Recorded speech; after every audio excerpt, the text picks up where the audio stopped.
Meus amigos, que o Senhor nos ajude através dos bons espíritos para que possamos ter um estudo de mais um capítulo da doutrina espírita com o melhor proveito possível.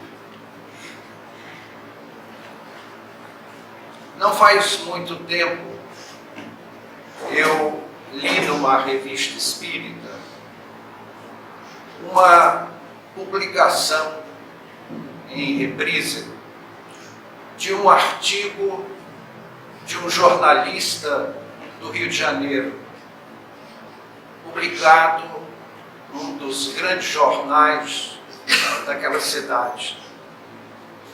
Contava aquele jornalista de que a sua família possuía uma grande casa com um grande jardim no bairro da Tijuca, do Rio de Janeiro, e que, em falecendo os pais, ele herdou a casa. E ao tempo dos seus pais, tinham eles um jardineiro que cuidava 3 vezes por semana dos grandes jardins da casa. Um certo dia, esse jornalista, que era um colunista, saiu para o trabalho e pegou um transporte coletivo. E qual não foi a surpresa em encontrar o velho jardineiro, já um pouco mais envelhecido, naquele transporte coletivo. Então ele educadamente o cumprimentou e evitou aprofundar muita conversa, porque ele sabia que aquele jardineiro era uma pessoa muito simples. Mas à medida que a conversa foi desenrolando, ele foi ficando surpreso com a fluidez verbal daquele jardineiro, as suas colocações num português quase escorreito, castiço. Era um homem assim que lhe causava uma surpresa pelas colocações, embora uma pessoa humilde, mas quase sábia nas suas colocações. Então ele ficou assim, surpreso, e procurou esticar a conversa e descobriu o que havia mudado naquele homem simples para aquele quase intelectual. Ele acabou perguntando assim, frontalmente: meu amigo, eu estou notando assim, o senhor hoje é uma pessoa bem falante. Aí o jardineiro deu um sorriso. É o seguinte, doutor, é que eu agora sou espírita. Então ele, como um colunista, aproveitou o episódio e fez uma bela coluna no seu jornal e encerrou dizendo o seguinte: o espiritismo, vejo eu agora, que no mínimo presta um serviço intelectual às pessoas. Vejam, meus amigos, há muitos anos eu fui convidado para uma palestra no interior do estado, numa cidadezinha modesta, e o presidente da casa era um pedreiro, um homem simples, rústico. Então ele fez uma abertura e me pediu licença para tomar alguns poucos minutos da nossa palestra e fez um exórdio referindo-se ao aniversário de desencarnação de Amélie Boudet, a grande dama do espiritismo. Dizia ele que atrás de todo grande homem há sempre uma grande mulher. E Amélie Boudet foi aquela alma que não aparece nas letras da codificação espírita, mas que foi o apoio de Allan Kardec naquela obra de grande desafio, que era trazer o cristianismo redivivo para a Terra nas letras da doutrina espírita. Eu fiquei assim, surpreso vendo aquele homem simples, um rústico pedreiro que se vestia modestamente, falar sobre uma dama francesa em episódios notáveis. Então aquele jornalista tinha razão. O Espiritismo nos presta um grande favor intelectivo. Não também há muito tempo eu ouvi um adversário do Espiritismo dizer que o Espiritismo é para as pessoas mais simples, de poucas letras. E tudo isso me causa, assim, uma surpresa, porque o último censo feito pelo IBGE apresenta o Espiritismo como a religião onde os membros possuem o mais alto grau de escolaridade. Então, o cavalheiro que dizia que o Espiritismo é para pessoas de poucas letras, fala sem conhecimento de causa. Nós temos nas terras brasileiras alguns milhares de centros espíritas e todos eles possuem, primeiramente, uma biblioteca gratuita a serviço dos frequentadores, com centenas, talvez milhares de títulos, me refiro às grandes bibliotecas espíritas, convidando o cidadão comum à leitura, porque nós notamos que o brasileiro em si não é um grande leitor. Fico surpreso ao desfolhar a revista Veja, e ela apresenta um ranking dos livros mais vendidos, onde a senhora Zíbia Gasparetto, com seus romances mediúnicos, às vezes tem 2, 3 livros entre os 10 mais vendidos naquela semana a nível nacional. Então, como dizer que os espíritas são pessoas de poucas letras? Não faz muito tempo eu assisti a um programa da Inesita Barroso, a conhecida cantora, que ela dedicou um programa de 50 minutos a Cornélio Pires, a vida e obra de Cornélio Pires. Então, meus amigos, nos caiu a ficha a nós espíritas, que às vezes não sabemos daqueles intelectuais, daqueles notáveis, que são como nós espíritas. Esse o Espiritismo aqueceu o coração de pessoas tão brilhantes, iluminou a inteligência desses intelectuais, por que não iluminar a nossa? Então me sinto assim, orgulhoso com as minhas poucas letras, como dizia aquele crítico do Espiritismo, quando me vejo lado a lado com intelectuais como Humberto de Campos, como Cornélio Pires, que é um dileto amigo que aqui e ali nos vem a esta casa trazer seus pensamentos, especialmente a sua notável arte. Cornélio Pires foi um trovador. Parece fácil fazer trova, né? Trova é um sete-silábico com 2 rimas, onde você tem que dizer muito em 4 linhazinhas, em 4 textos minúsculos. E Cornélio Pires foi realmente um exemplo notável nesse aspecto.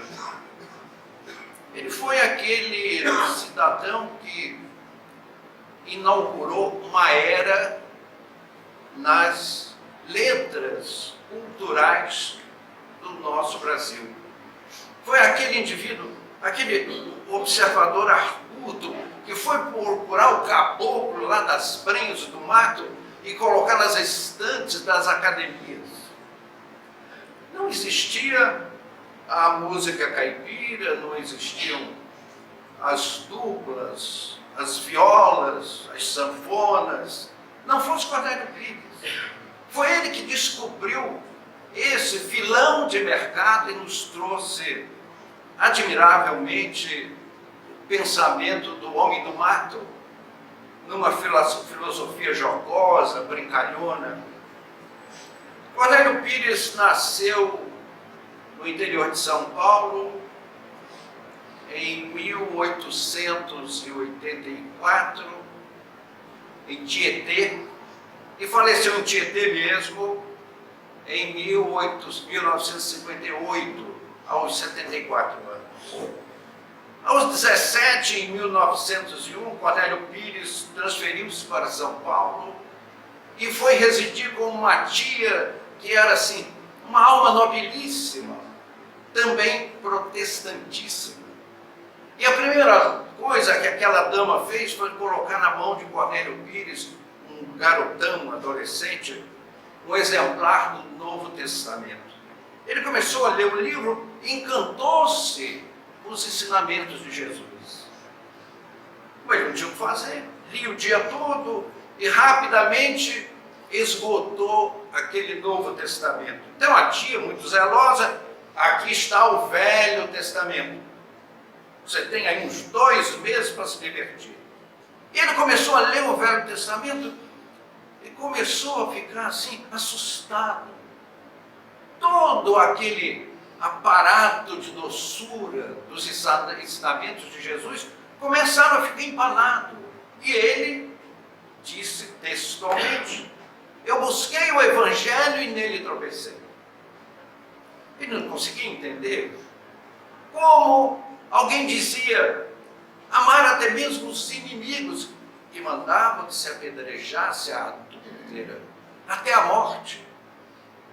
Mandava olho por olho, dente por dente, e ali perdoar até 70 vezes 7.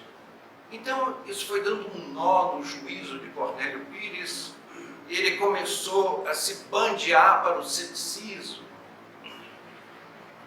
Então, meus amigos, Cornélio Pires começou a sua vida de jornalista.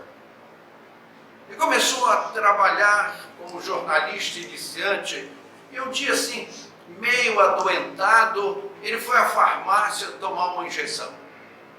E o auxiliar da farmácia tentou 3 vezes aplicar a injeção e a agulha entortava. E depois da 3ª vez ele disse: não, aí tem coisa, não quero mais tomar essa injeção. Viajou para Rio Claro para visitar, além do trabalho profissional, o seu amigo Lobo. E o seu amigo Lobo estava encantado com um jovem auxiliar de cozinha, chamado Alfredo. Disse: olha, o Alfredo tem uma mediunidade sonambúlica. E Cornélio Pires ficou assustado. Mediunidade? O que será isso? E chamou o rapaz. E o rapaz incorporou um espírito que disse a ele: foi ótimo o senhor não tomar a injeção, porque aquela injeção continha arsênico e ia tirar a sua vida. Cornélio Pires tomou um susto, porque ele não comentou com absolutamente ninguém, com 3 agulhas de injeção que entortaram aqui em São Paulo. E receitou um chá que fez um resultado ótimo. Então Cornélio Pires, que estava nos seus arroubos de protestante pela sua querida tia, desceu um degrau mais próximo do espiritismo. Mais adiante, na outra viagem, ele conhece um médium que psicografa uma mensagem na frente dele, mas psicografado de trás para frente, até a assinatura, de tal forma que você, para ler o texto, tinha que colocar contra um espelho. E assinado Emílio. Cornélio Pires foi nos seus alfarrábios e achou uma carta do seu amigo Emílio e comparou as assinaturas perfeitas. E o espírito psicografou uma 2ª página dizendo a ele: meu amigo, leia, estude, medite e ore. E que foi o que fez Cornélio Pires. Comprou os livros de Allan Kardec, Leonel Denis, Ernesto Bozano, e foi se tornando um estudioso da doutrina espírita, até conhecer o doutor Bezerra de Menezes, que deu uma explicação magnífica a ele sobre essas contradições dos textos bíblicos chocantes. Como pegar uma mulher considerada adúltera? E eu pergunto: e o adúltero? Esse é galã de cinema, novela das 8, isso. Mas a mulher apedrejada até a morte em praça pública, o doutor Bezerra de Menezes mostrou a ele que as traduções, versões, reversões, e que esses textos ficaram na mão dos religiosos durante séculos. E o que temos hoje na letra é uma pálida expressão de tudo aquilo que aconteceu no passado remoto do Velho Testamento e no Novo Testamento, que somente os ensinos de Jesus ficaram intocáveis. De toda essa massa de informações, só o ensino moral do Cristo é irrefutável, acreditado por todas as religiões. Cornélio Pires tornou-se espírita e passou a estudar com profundidade a doutrina. Trabalhou anos como jornalista. Mas o que caracterizava Cornélio Pires, que era jornalista, radialista, escritor, acima de tudo, um folclorista. Foi ele que foi buscar lá nas brenhas dos matos a cultura do caboclo para nos trazer, simplesmente, 23 livros como homem, por recomendação de um intelectual, um jornalista idoso, que disse: Cornélio, larga o jornalista e tenta a profissão de escritor. E ele nos trouxe uma obra magnífica. Quem não conhece, eu duvidaria que os amigos conhecessem e pudessem afirmá-lo desta noite. Escutas as feras de minha terra, Pataquadas, o Queima-Campo, são livros de Cornélio Pires, e principalmente aquele primeiro que foi Musa Caipira, Versos Velhos, lançado em 1910. E Cornélio Pires escreveu 21 livros para agradar ao público e para defender o seu bolso. Mas nos livros 22 e 23, ele fez a sua confissão de fé espírita em Coisas do Outro Mundo e Ó Morte, onde tu estás? Cornélio Pires desencarnou em Tietê em 1958, aos 74 anos de idade, e algumas semanas depois, nós espíritas somos surpreendidos por Cornélio Pires em 7 livros. Antologia dos Imortais, Trovadores do Além, Poetas Redivivos, O Espírito de Cornélio Pires, Conversa Firme, Retratos da Vida e Baú de Casos. 7 livros maravilhosos, notáveis, que tanto agradaram ao nosso coração. Então nós, espíritas, conhecemos Cornélio Pires como aquele intelectual desencarnado pelas penas de Chico Xavier. Praticamente desconhecemos o autor na sua obra humana. Cornélio Pires nos traz uma série de pensamentos nas suas trovas, como dissemos antes, muito difíceis de serem feitas agradavelmente. Diz ele: segue o corcunda em caminhar sofrível. O que leva na mochila, grita o moleque peralta. Responde ele: uma legião horrível e a educação que te falta.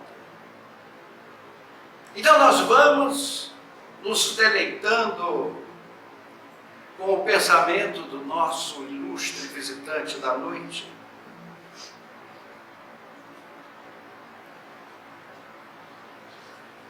Matou Lilica o Chico Seta na fazenda Zé do Bode. Hoje ela é a neta que o atormenta quanto pode. E Cornélio Pires nos dá uma lição da lei da reencarnação, na sua habilidade, o mal que nos faz mal não é aquele que tememos. O mal que nos faz mal é o que aos outros fazemos. Um epitáfio moderno na campa de João de Souza. Aqui, descanso eterno para quem não fez outra coisa. Jocoso, gozando os epitáfios dos túmulos. A gente vai aos cemitérios, é comum isso, né? Aqui, descanso eterno, né? Meus amigos, nada descansa no universo, não é isso? Se a gente pegar um grão de poeira e formos examinar no laboratório, ali estão os átomos, numa dinâmica, um vórtice de força viva. Nada descansa no universo. Então, Cornélio Pires nos faz essa brincadeira. Aliás, dos livros de Cornélio Pires, livros gostosos começam em Musa Caipira e vai até Antologia de Anedotas, que é o último livro, homem, mais 2 livros com espírita. Diz ele, Santo Antônio, casamenteiro, que já casou tanta gente, viveu só, morreu solteiro, ô santinho inteligente. E ainda irônico, os homens são os diabos. Não há mulher que o negue, mas todas elas querem o diabo que as carregue.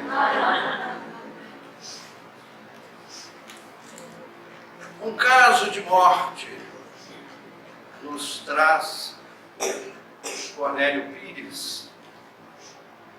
A morte que vem à vida. Na força do eterno bem, é visita inesperada que não faz mal a ninguém.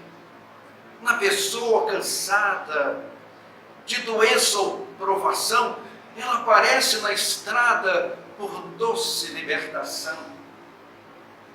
Mas a morte provocada, por mais que a vida nos doa, é fruto amargo no tempo que estraga qualquer pessoa. Aquele que busca a morte sem preparo na força do bem, ela chega devagarinho e a pessoa se retém. Meus amigos, neste passo vou contar-vos, tal e qual, um fato que aconteceu na fazenda do Brejão. Minha querida, casada com Miojão, pedia em prece repetida: quero a morte, meu Deus, quero outra vida, esse mundo é só fel e confusão. Tanto rogou, clamando na oração, que tombou de uma febre em recaída, e a morte, de supetão, veio ao quarto buscá-la de arrastão. Ela acordou em tosse repetida, o marido ao lado ressonava, e quando viu a morte, olhando os dois, acordou em tosse aflita, e vendo a morte, olhando os dois, encolheu-se no canto do marido e resmungou: morte, leva Miojão agora, que eu vou depois. Vocês vejam como são as damas, né? Então, meus amigos, para nós espíritas, este irmão nosso que nos traz seu pensamento é que nós temos um imenso prazer, uma grande felicidade em distorcer, mas transmitir as suas ideias mas sentimos uma aventura muito grande. Pena não termos a competência, como dizia aquele crítico do Espiritismo, não termos aquela visão arcuta de Cornélio Pires para refletir como um espelho cristalino os seus pensamentos.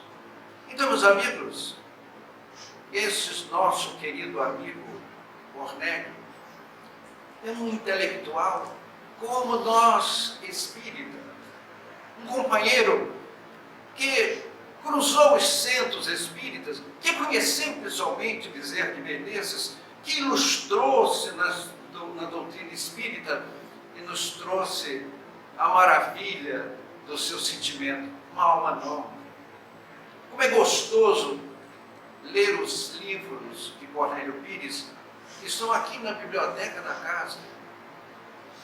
Nós somos coautores de sentimentos nobres com esse irmão que nos visita. A ele agradecemos os subsídios dos comentários da noite, por não conhecê-lo assim tão em profundidade. Que Jesus, meus amigos, nos guarde, nos ampare, nos proteja e abençoe o confrade que nos abraça na noite. Que assim seja, doutor.